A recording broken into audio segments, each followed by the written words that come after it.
நம்மளில் சில பேர் ரொம்ப தைரியமாக இருப்பாங்க. நாம் கூட சொல்கிறது உண்டு, அந்த ஆளுக்கிட்ட வர்றதுக்கு எமன் கூட பயப்படுவான் அப்படின்னு சொல்கிறது உண்டு. தைரியசாலிகளை நெருங்கிறதுக்கு எமன் பயப்படுவான் அப்படின்னு சொல்கிறது உண்மை தான். அது பொய் இல்லை. மன வலிமை இருக்குது பாருங்கள், அது மனுஷனை காப்பாற்றும். இது மருத்துவ ரீதியான உண்மை. உடல் கோளாறுகள் மன ஆரோக்கியத்தை பாதிக்கும். மன எழுச்சி, மன போராட்டம் இதெல்லாம் உடல் இயக்கத்தில் மாறுதலை உண்டாக்குது. சில வகையான நோய்களுக்கும் மனசுக்கும் இருக்கிற சம்பந்தம் என்னங்கிறத பற்றியெல்லாம் இப்போ ஆராய்ச்சி பண்ணுறாங்க. ஆஸ்மா, மூட்டு வலி, பெருங்குடல் அழற்சி, உயர் இரத்த அழுத்தம், சோரியாசிஸுங்கிற தோல் வியாதி, வயிற்று புண்ணு, இந்த தைராய்டு நச்சுத்தன்மை, இது மாதிரி நோய்களை உண்டாக்குறதுல மனசோட பங்கு என்னங்கிறத பற்றியெல்லாம் ஆய்வு பண்ணி பார்த்துருக்குறாங்க.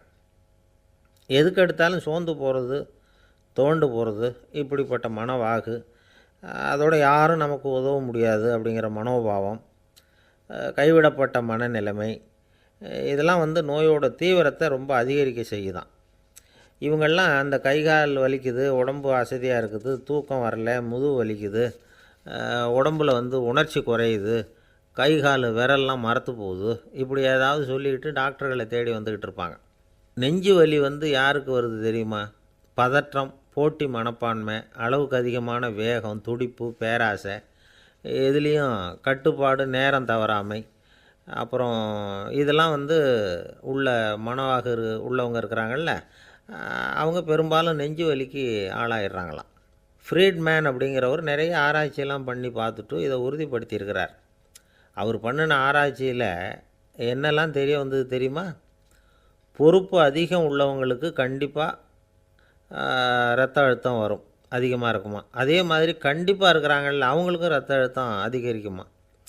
இரத்த அழுத்தம் தனக்கு அதிகமாக இருக்குங்கிறத தெரிஞ்சுக்கிட்டவங்க தலைவலி, மயக்கம், இந்த தலை சுத்தல், அசதி, இது மாதிரியான உணர்வுகளை அவங்களுக்கு வந்துடும், அது மாதிரி உணர்வு. ஆனால் உண்மை என்ன தெரியுமா? இதெல்லாம் இரத்த அழுத்தத்தினால இல்லை, இரத்த அழுத்தம் கட்டுப்பாட்டுக்குள்ளே இருந்தால் கூட இவங்க இப்படி நினைக்கிறாங்களாம். இதுக்கு காரணம் மனசு தான் அப்படிங்கிறார் அவர். சில பேர் எப்படி தெரியுமா? ஒருத்தர் மாரடைப்பால் இறந்து போனார் அப்படின்னு கேள்விப்பட்டால் போதும், இறந்து போகிறதுக்கு காரணம் இதயம்தான் அப்படிங்கிற பீதியால், இதய தளர்ச்சி அப்படிங்கிற மனநோயால் பாதிக்கப்படுறார். இவங்கெல்லாம் அடிக்கடி தங்களுடைய இதய பகுதியை தொட்டு பார்த்துக்குவாங்க, நாடியை பிடிச்சி பார்த்துக்குவாங்க, அடிக்கடி மூச்சை உள்ளுக்கு இழுத்து வெளியில் விட்டு வலி வருதா அப்படின்னு பார்த்துக்கிட்டு இருப்பாங்க. வேறு எங்கேயாவது வலிச்சா கூட நெஞ்சை வலிக்குதா அப்படின்னு பார்ப்பாங்க. நெஞ்சு வலிக்குதுன்னு கூட சில பேர் சொல்ல ஆரம்பிச்சிருவாங்க. ஆஸ்மாவுக்கும் மனசுக்கும் சம்பந்தம் உண்டு. தீர்வு காண முடியாத மன போராட்டங்கள் எல்லாத்துக்கும் அடுத்தவங்களையே சார்ந்து இருக்கிற மனநிலை, இதெல்லாம் ஆஸ்மாவினுடைய தீவிரத்தை அதிகப்படுத்திடும். பயம், இது எப்படின்னா என்ன நடக்குமோங்கிற பதற்ற நிலை, அப்புறம் இந்த பயம், இதெல்லாம் சுவாசித்தலை அதிகரிக்க செய்யுது இல்லையா. இதனால் இரத்தத்தின் காரத்தன்மை அதிகமாகி நோயின் தீவிரமும் அதிகமாகுது. மன போராட்டம், மனக்கவலை, மன இறுக்கம், இதெல்லாம் தோல் வியாதியை தூண்டி விடுதான். இது மாதிரி இன்னும் எவ்வளவோ இருக்குது. அதனால் இன்றைக்கி நமக்கு தேவை என்னென்னா மன வலிமை, மலர்ந்த முகம், இது ரெண்டும் இருந்துட்டுதுன்னா பலவிதமான நோய்கள் நம்மக்கிட்ட நெருங்கி வராது. டாக்டர், என்ன நெருங்காமல் இருக்கிறதுக்கு நான் ஒரு காரியம் பண்ணுறேன் அப்படின்னார் ஒருத்தர். அவர் என்ன அர்த்தத்தில் சொன்னார்னா, டாக்டர் அவரை நெருங்காமல் இருக்கிறதுக்கு அவர் ஒரு காரியம் பண்ணுறாராம். நண்பர்கிட்ட சொன்னார். நண்பர் கேட்டார், அது என்ன காரியம் பண்ணுற அப்படின்னு கேட்டார். தினம் ஒரு ஆப்பிள் பழம் சாப்பிட்றேன்னார் அவர். ஏன்னா ஆங்கிலத்தில் ஒரு பழமொழி சொல்லுவாங்கள்ல, an apple a day keeps doctor away அப்படிம்பாங்க. ஒரு ஆப்பிள் பழம் சாப்பிட்டா டாக்டர் விலகியே இருப்பார், டாக்டர்கிட்ட போக வேண்டிய அவசியம் இருக்காது அப்படிங்கிறதுக்காக அந்த பழமொழி சொல்கிறது. என்ன, நான் யாருமே நெருங்காமல் இருக்கிறதுக்கு நான் ஒரு காரியம் பண்ணுறேன்னார் இன்னொருத்தர். டாக்டர் நெருங்காமல் இருக்கிறதுக்கு ஆப்பிள் பழம் சாப்பிட்றேன்னார் அவர்.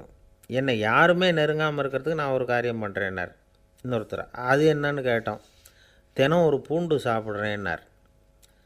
ஏ கார்லிக் எ டே கீப்ஸ் எவ்ரிபடி அவே அப்படின்னு அதுக்கு ஒரு புது விளக்கமும் கொடுத்தார். எது ரொம்பவும் கஷ்டமான காரியம் அப்படின்னு கேட்டார் ஒருத்தர். ஒருத்தருக்கு ஒருத்தர் சண்டை போடாமல் இருக்கிறது தான் ரொம்ப கஷ்டமான காரியம் அப்படின்னு தோணுது. ஒரு நாட்டுக்கும் இன்னொரு நாட்டுக்கும் சண்டை, நாட்டுக்குள்ளேயே ஒரு குரூப்புக்கும் இன்னொரு குரூப்புக்கும் சண்டை. ஏன் சண்டை போட்டுக்கிறீங்கன்னு கேட்டு பாருங்கள். நாங்கள் சமாதானத்துக்காக தான் சண்டை போட்டுக்கிறோம் அப்படிம்பாங்க. வாழறதுக்காக பிறந்த மனுஷன் லட்சியத்துக்காக உயிரை விட தயார் அப்படின்னு சொல்லிகிட்டு இருப்பான். அப்படி உயிரை விடுறவங்கள நாமளும் பாராட்டுவோம். ஆனால் ஒன்றுமில்லாத விஷயங்களுக்கெல்லாம் சண்டை போடுறவங்களெல்லாம் அப்படிப்பட்டவங்களையும் சரி உயிரை விடுறவங்களையும் சரி என்னென்னு சொல்கிறது, யுத்தங்களாலேயும் சண்டைகளாலேயும் நாம் அடையிறது என்னங்கிறது ஒரு பக்கம் இருக்கட்டும், இழக்கிறது என்ன தெரியுமா? ஏராளமான உயிர்கள். ரத்தம் சிந்துறதுக்கு நான் தயார் அப்படின்னு மார்தட்டி சொல்லலாம். ஆனால் ரத்தம் சிந்தினா உயிர் காத்துக்கிட்டு இருக்க தயார் இல்லை. அதாவது உயிர் நமக்காக காத்துக்கிட்டு இருக்க தயார் இல்லை. இழக்கிற ரத்தத்தை ஈடுகட்டினா தான் உயிரை காப்பாற்ற முடியும். அதனால் இது சம்மந்தமாக ஆராய்ச்சி செய்கிற கட்டாயம் ஏற்பட்டு போச்சு. அதோட விளைவாக புதுசாக ஒன்றை கண்டுபிடிச்சிருக்கிறாங்க. அதுதான் செயற்கை ரத்தப்பொடி. இப்போ இந்த திடீர் சாம்பார் பொடி, திடீர் ரசப்பொடி, திடீர் காப்பி பொடி இப்படிலாம் சொல்கிறோம்ல, அது மாதிரி இது திடீர் ரத்தப்பொடி. இஸ்ரேல் ஒரு சின்ன நாடு, மக்கள் தொகை குறைச்சல், அதோட போர்கள் வேறு. அதனால் காயம்பட்டவங்களை காப்பாற்றியே தீர வேண்டிய கட்டாயம். காப்பாற்றணும்னா ரத்த இழப்பை தடுக்கணும். அப்படின்னா உடனடியாக புது ரத்தம் செலுத்தி ஆகணும். திடீர்னு ரத்தம் வேணும்னா எங்கே போகிறது? அதுவும் கிடைக்கிற ரத்தம் சேர்கிற குரூப்பாக இருக்கணும். ஒரு வேடிக்கை பார்த்தீங்களா, நான் வேறு குரூப்பு நீ வேறு குரூப்புன்னு இவன் சண்டை போடுறான். இதில் அடிபட்டவனுக்கு ரத்தம் கொடுக்க போனால் அதுலேயும் அது வேறு வேறு குரூப்பாக இருக்குது. அது ரத்தமும் வேறு வேறு குரூப்புன்னு சொல்லிகிட்டு இருக்குது. எந்த குரூப்பு ரத்தம் வேணும்? அது உடனடியாக கிடைக்கலன்னா என்ன பண்ணுறது? இப்படிப்பட்ட கஷ்டம்லாம் நமக்கு வந்துடுது. இதுக்காக தான் விஞ்ஞானிகள் இந்த ரத்த பொடியை கண்டுபிடிச்சிருக்கிறாங்க. அதாவது ஒரு ஆள் அடிபட்டு போட்டான்னு வச்சுங்களேன், அவனுக்கு ரத்தம் கிடைக்கல, உடனே என்ன பண்ணலாம்? இந்த சுத்தப்படுத்தப்பட்ட தண்ணீரை கொஞ்சம் எடுத்துக்க வேண்டியது, அதில் இந்த ரத்த பொடியை கரைக்க வேண்டியது. இப்போ இந்த செயற்கை ரத்தம் தயாராகிட்டுது. இதை அந்த ஆள் உடம்புல ஏற்றி விட்டுற வேண்டியது. இயற்கையாக நம்ம உடம்பில் இருக்கிற ரத்தம் என்னென்ன வேலை செய்யுதோ அதே வேலையை இதுவும் செய்யும். அதாவது ஆக்சிஜனை உடம்புல எல்லா இடத்துக்கும் எடுத்துகிட்டு போகுது. அந்த வேலையை இந்த செயற்கை ரத்தமும் செஞ்சுருது. ஆனால் ஒரு விஷயம், இந்த செயற்கை ரத்தம் ஒரு அவசரத்துக்கு தான் உபயோகப்படுத்தலாம், ஒரு முதல் உதவி மாதிரி. அதை அப்படியே நிரந்தரமாக விட்டுற முடியாது. பின்னாடி தேவையான குரூப்பு உண்மையான ரத்தம் கிடைச்ச உடனே அதை செலுத்திக்கணும். உண்மையான ரத்தத்தை 20லேருந்து 40 நாள் வரைக்கும் தான் பாதுகாக்க முடியும்.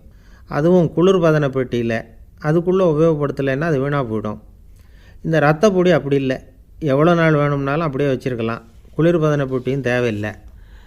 ஆனால் ஒன்று, இது தண்ணியில் கலந்து செயற்கை ரத்தமாக ஆக்கிவிட்டா அதோட வலு 72 மணி நேரம் தான். அதாவது 3 நாள். அதுக்குள்ளே அந்த ஆசாமியை எங்கேயாவது ஆஸ்பத்திரிக்கு தூக்கிட்டு போய் உண்மையான ரத்தத்தை கொடுத்துடணும். சண்டையில் அடிபடுறவங்க, சாலை விபத்தில் அடிபடுறவங்க, இவங்களுக்கெல்லாம் அவசரத்துக்கு கை கொடுத்து உதவுறது இந்த செயற்கை ரத்த பொடி. அதுக்கப்புறம் நாம் கொடுக்குற ரத்தம் தான் அவங்கள காப்பாற்றணும். இன்றைக்கி ரத்தத்தை தானமாக கொடுக்க தயாராக இருக்கிற நல்ல உள்ளங்கள் ஏராளம். எவ்வளவு ஆக்சிடெண்ட்டு, ஆப்ரேஷன், இதில் சம்மந்தப்பட்டவங்களை காப்பாற்றுறது நாம் தானமாக கொடுக்குற ரத்தம் தானே. ஒரு ஆக்சிடெண்ட்டு, ஒரு ஸ்கூட்டர் ஒரு ஆள் மேலே மோதி விட்டுது, பார்த்து வரக்கூடாதா அப்படின்னா அந்த ஆள், நீ தான் பார்த்து நடக்கணும், ஏன்னா 20 வருஷமாக நான் அந்த ஸ்கூட்டரை ஓட்டிகிட்டு இருக்கிறேன் அப்படின்னானா இவன். இதுக்கு அவன் சொன்னானா, நீ தான் பார்த்து ஓட்டணும், ஏன்னா 40 வருஷமாக நான் இப்படி நடந்துக்கிட்டு இருக்கிறேன் அப்படின்னானா. காசி மாநகரத்தை பிரம்மதத்தன் அப்படிங்கிற ராஜா ஆட்சி பண்ணிட்டு வந்தார். அவர் ஒவ்வொரு வருஷமும் ஒரு திருவிழா நடத்துறது வழக்கம். எல்லா தேசத்திலிருந்தும் எல்லா வகையான ஜனங்களும் அதில் கலந்துக்குவாங்க. ஒரு சமயம் அது மாதிரி விழா நடந்துக்கிட்டு இருந்தது. வைகுண்டத்திலேருந்து தேவலோகத்திலேருந்து நிறைய தேவகுமாரர்கள்லாம் காசி நகருக்கு அப்போது வந்திருந்தாங்க. அதில் முக்கியமாக ஒரு 4 தேவகுமாரர்கள், அந்த 4 பேரையும் சுற்றி ஏகப்பட்ட கூட்டம்.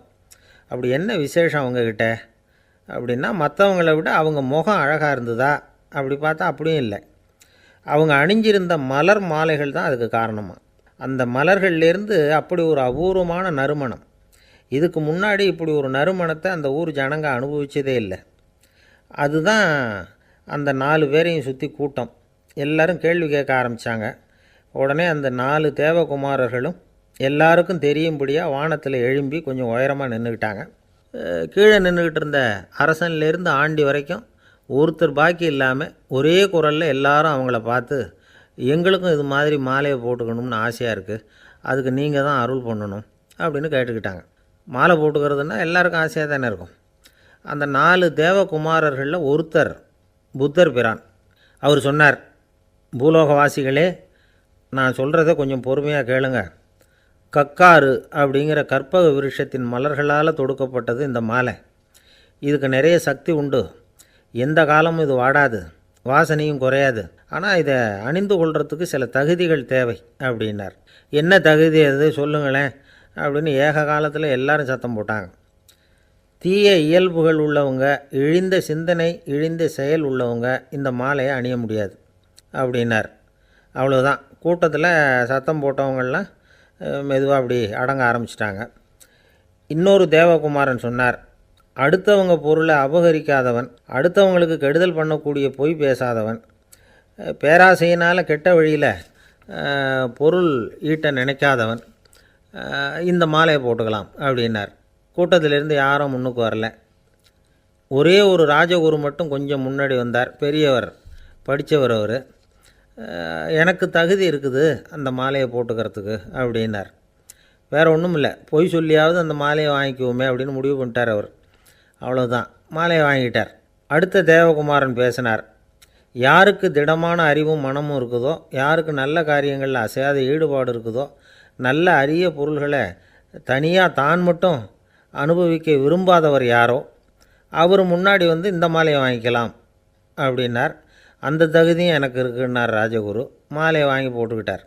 இன்னொரு ராஜகுமாரன் பேச ஆரம்பித்தார். அறநெறியில் செல்வம் சேர்க்கணும், ஆடம்பர பொருள்களுக்கு அடிமையாகக்கூடாது, வெற்றி அடைஞ்சாலும் கர்வம் வரக்கூடாது, அப்படிப்பட்டவங்க இந்த மாலையை போட்டுக்கலாம்னார். துணிஞ்சு பொய் சொல்லி அதையும் வாங்கி கழுத்தில் போட்டுக்கிட்டார் இந்த ராஜகுரு. இன்னொரு ராஜகுமாரன் சொன்னார், சான்றோர்களை நிந்திக்காதவங்க, புறம் பேசாதவங்க இந்த மாலையை போட்டுக்கலாம்னார். அதையும் வாங்கி போட்டுக்கிட்டார். திருவிழா முடிஞ்சுது, எல்லோரும் திரும்பி போயிட்டாங்க. மறுநாள் ராஜகுரு 4 மாலைகளையும் போட்டுக்கிட்டு ராஜசபைக்கு வரார். வந்தவர் ரொம்ப அவஸ்தையோடு வர்றார். மாலையெல்லாம் வாடி போயிட்டுது, வாசனை எதுவும் கிடையாது. அது மட்டும் இல்லை, அவருக்கு கடுமையான தலைவலி வேறு வந்துட்டுது. துடிச்சு போயிட்டார். மாலையை கழட்டவும் முடியல. ஜனங்கள்லாம் அவரை பார்த்து சிரிக்க ஆரம்பிச்சிட்டாங்க. என்னத்துக்கு ஆசைப்படணும், ஏன் இப்படி கஷ்டப்படணும் அப்படின்னு. ராஜா பார்த்தார். மறுபடியும் விழாவுக்கு ஏற்பாடு பண்ணினார். தேவகுமாரர்கள்லாம் வந்தாங்க. ராஜகுரு வந்தார். மக்கள் முன்னிலையில் அவங்க காலில் விழுந்தார், மன்னிப்பு கேட்டுக்கிட்டார். இந்த மாலையை போட்டுக்கிற தகுதி எனக்கு இல்லை. தகுதி இல்லாத ஒருத்தன் தகாத தகுதியை பொய் மூலம் பெறணும்னு ஆசைப்படுறாங்களே, அவங்களுக்கெல்லாம் என்னுடைய தண்டனை ஒரு எச்சரிக்கையாக இருக்கட்டும்னார். அதுக்கப்புறம் தேவகுமாரர்கள் அவர் கழுத்தில் இருக்கிற மாலையை கழட்டினாங்களாம். அந்த மாலைகளும் பழையபடி மனம் கொடுக்க ஆரம்பிச்சுட்டு தான். இதிலேருந்து நாம் தெரிஞ்சுக்க வேண்டியது என்னென்னா, நமக்கு தகுதி இல்லாத ஒரு கௌரவம் நம்மக்கிட்ட தானாக வந்தால் கூட அதை தவிர்த்து விடுறது தான் நல்லது. அதுதான் புத்திசாலித்தனம்.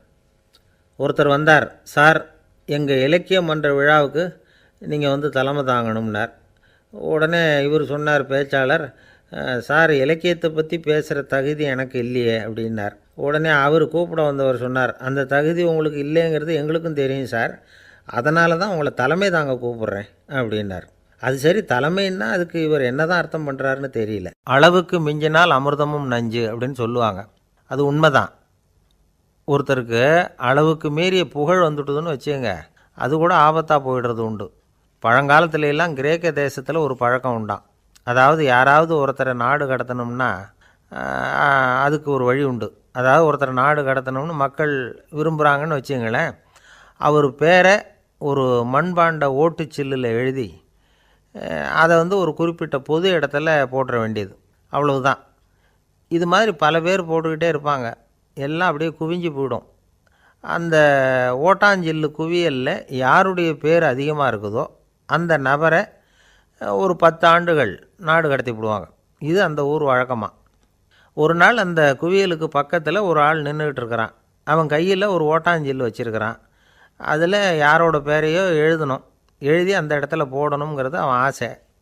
ஆனால் அவன் படிக்காதவன், அதனால் எழுத தெரியல. யாராவது அந்த வழியாக வர்றாங்களான்னு பார்த்துக்கிட்டே நின்றுக்கிட்டு இருந்தான். ஒரு பெரியவர் வந்துக்கிட்டு இருந்தார். அவர்கிட்ட ஓடினான்.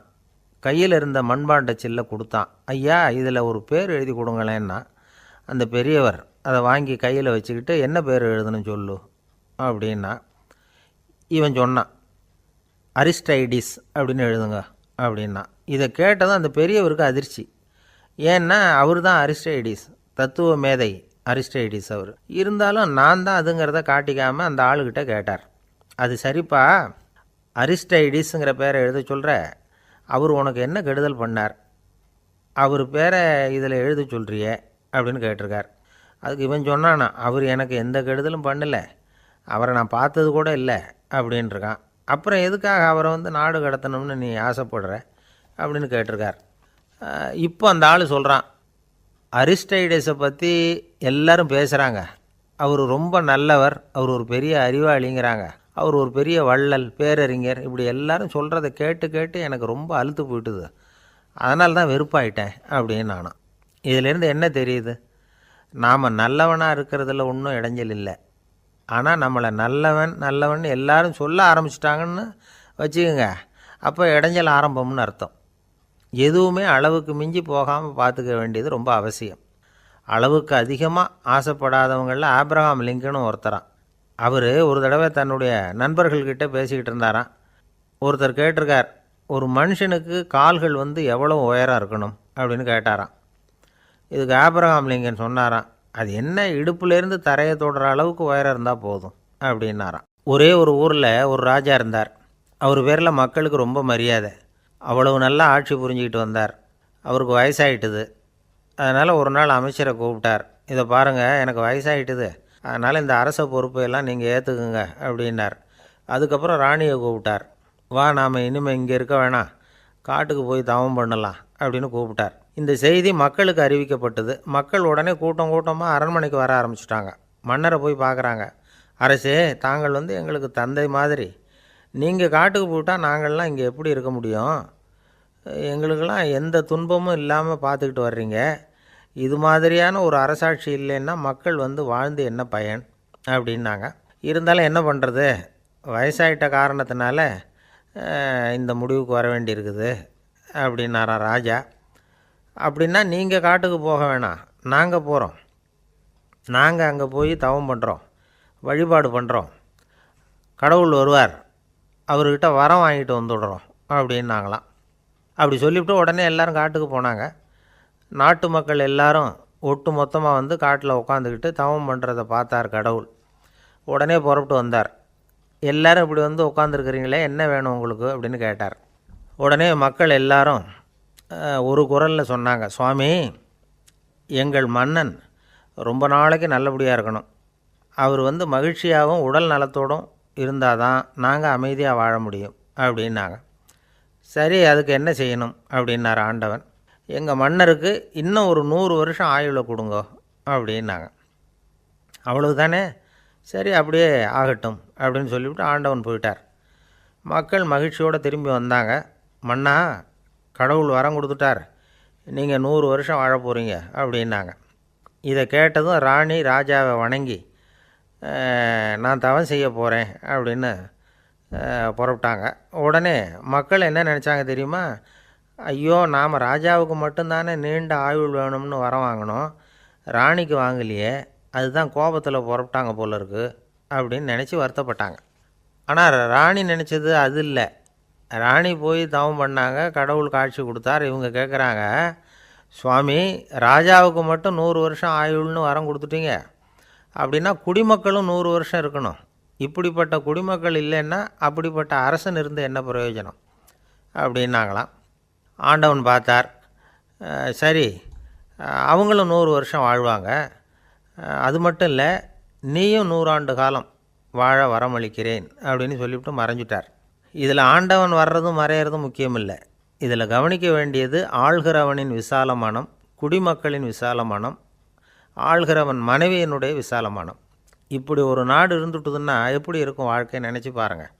அதனால தான் பெரியவங்கள்லாம் சொல்கிறாங்க, இதய வாசல் திறந்தே இருக்கணும், இதயத்தின் கதவுகளை மூடாதீங்க அப்படின்னு சொல்லுவாங்க. என்கிட்ட ஒருத்தர் சொன்னார், என்னுடைய இதய வாசல் எப்போவும் திறந்தே தான் இருக்குதுன்னார். எதனால் அப்படி சொல்கிறீங்க அப்படின்னு கேட்டோம். டாக்டரே சொல்லிவிட்டார், என்னுடைய இதயத்தில் ஒரு ஓட்டை இருக்குது அப்படின்னு, வால்வு சரியில்லையா அப்படிங்கிறார். ஒரு ஜென் துறவி, அவருக்கு ரொம்ப வயசாகிட்டுது, கடைசி காலம், நண்பர்களெல்லாம் கூப்பிட்டார். நண்பர்களே, நான் வந்து வித்தியாசமான முறையில் சாகணும்னு ஆசைப்பட்றேன், அதுக்கு ஏதாவது யோசனை சொல்லுங்களேன் அப்படின்னு கேட்டாராம். நண்பர்கள் சிரித்தாங்க.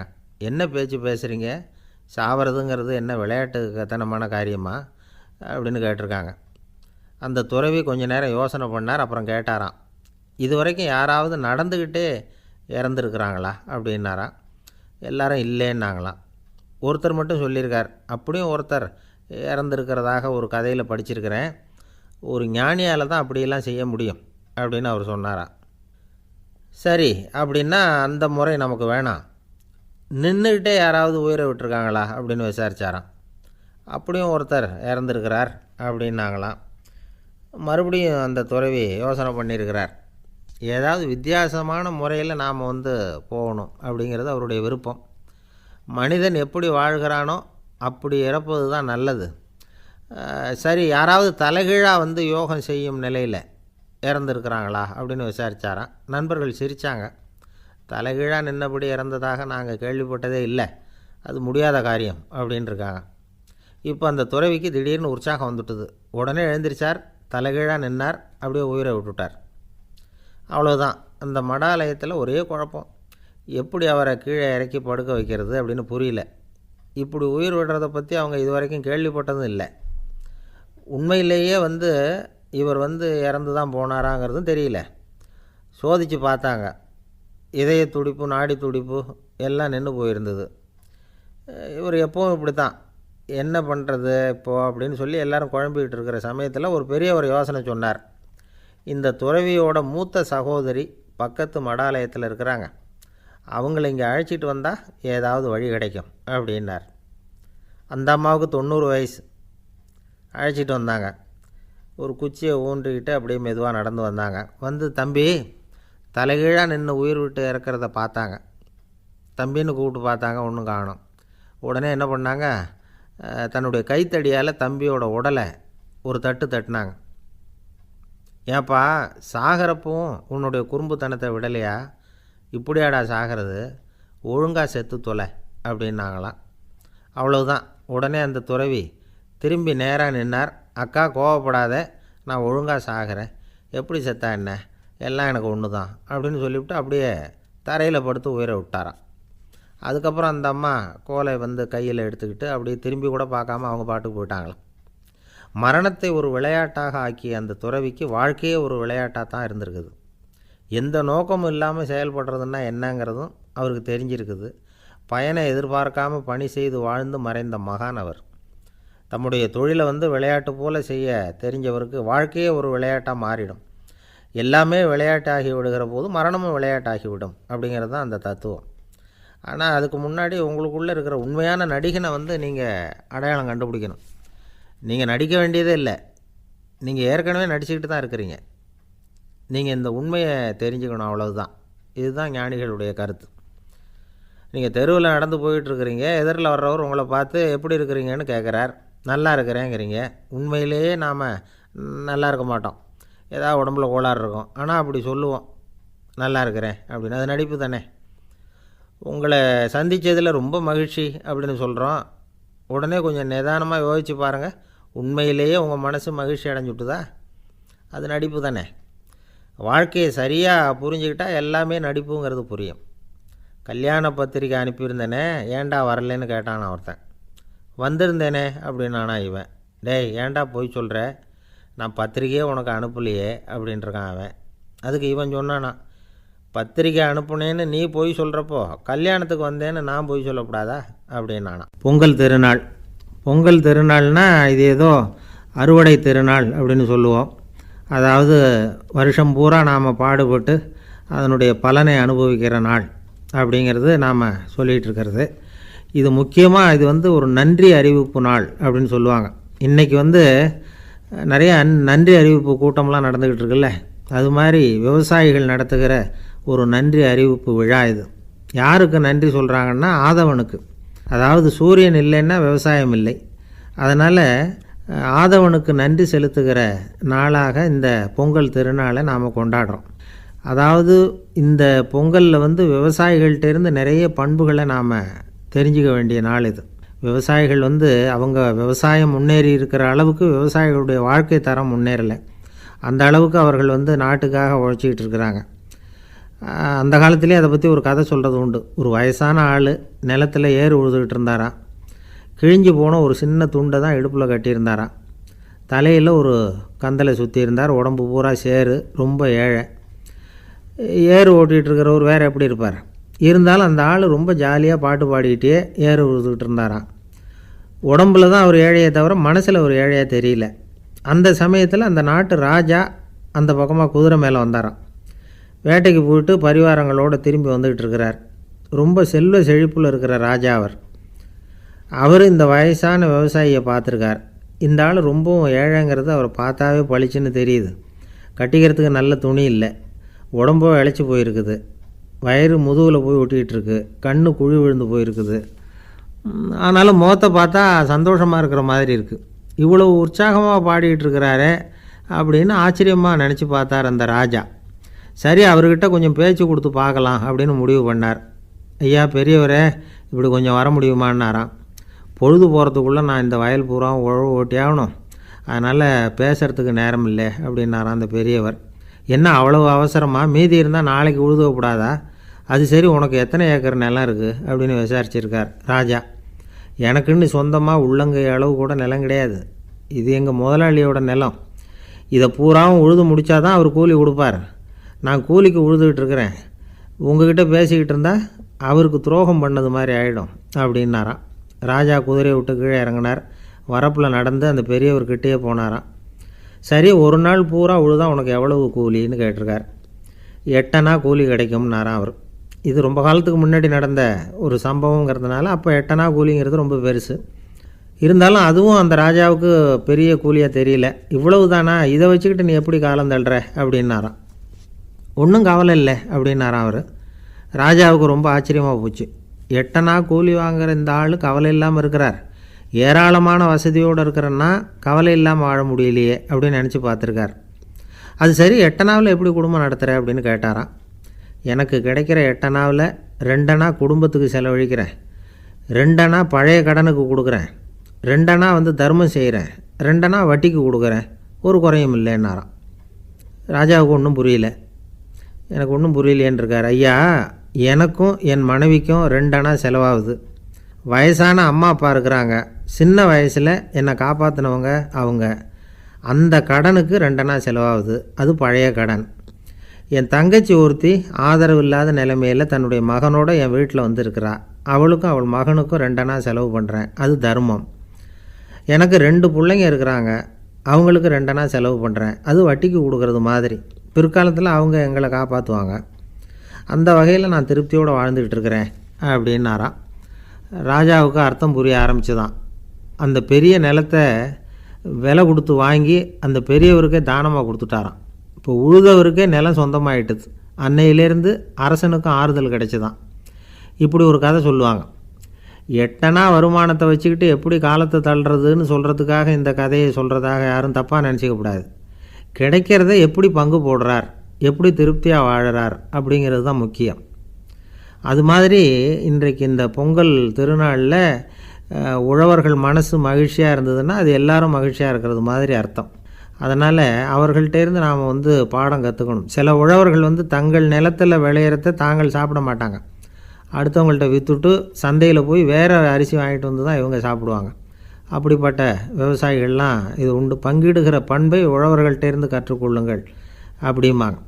ஒரு ஆள் நிம்மதியாக மகிழ்ச்சியாக இருந்தானா, உங்கள் நிம்மதிக்கும் மகிழ்ச்சிக்கும் என்ன காரணம்னு கேட்டிருக்கார் இன்னொருத்தர்.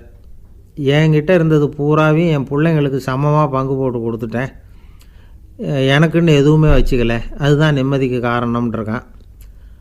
உங்ககிட்ட இருந்தது எவ்வளவு இருந்தது அப்படின்னு கேட்டிருக்காரு அவர்.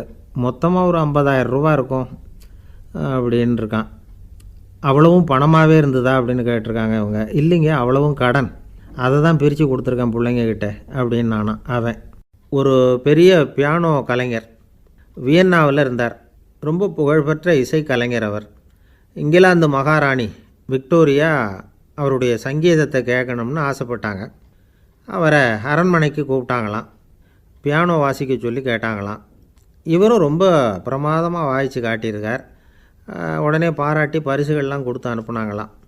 அந்த இசையை கேட்குறதுல அரசிக்கு ரொம்பவும் ஆர்வம் உண்டு. அதனால் அதுக்கப்புறமும் அந்த கலைஞர் அடிக்கடி அரண்மனைக்கு வர வேண்டிய அவசியம் ஏற்பட்டது. ஏன்னா அரசி கூப்பிட ஆரம்பித்தாங்க. இவர் போகணும், அங்கே இசை நிகழ்ச்சி நடத்தணும். இவர் அங்கே பாடி வாசிக்கிறது உண்டு. ஒரு தடவை மகாராணி அவரை பார்த்து, உங்கள் நாட்டு தேசிய கீதம் பாடுங்களேன் அப்படின்னு கேட்டாங்களாம். உடனே அவர் தன்னுடைய நாடான ஆஸ்திரியாவின் தேசிய கீதத்தை பாடியிருக்கிறார்.